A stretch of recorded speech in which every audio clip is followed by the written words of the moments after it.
we're continuing with Pythagoras theorem, and by now you understand that Pythagoras theorem is a theorem that applies only to right-angled triangles.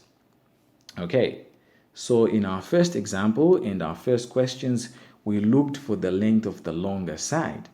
Now imagine a situation where you're given the longer side and one of the shorter sides, and you have to find one of the shorter sides.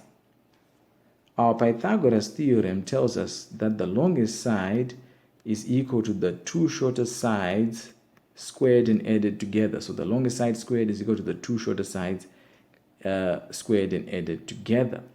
Now, if we are looking for one of the shorter sides, in this case, which is BC, right?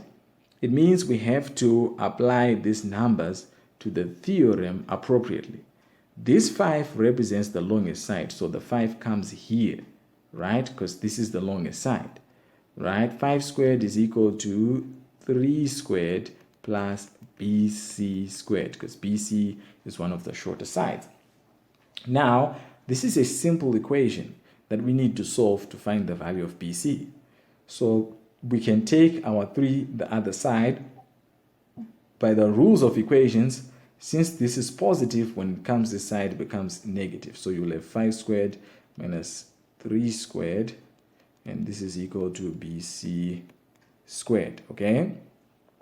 So let me just take that on the next page. 5 squared minus 3 squared is equal to BC squared.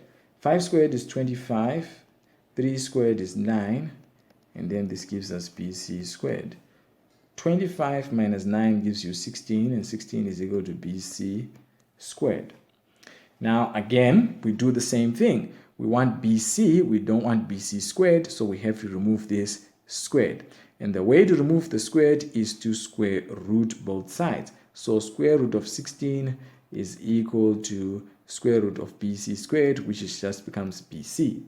Square root of 16, what number multiplies itself to give you 16? It's 4.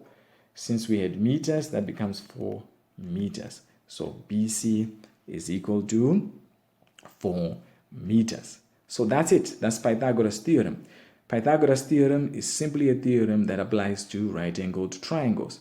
The objective is to use the theorem to find the length of a missing side, giving the other two sides.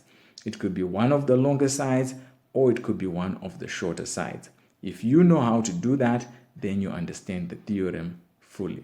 You can try the questions in the next section.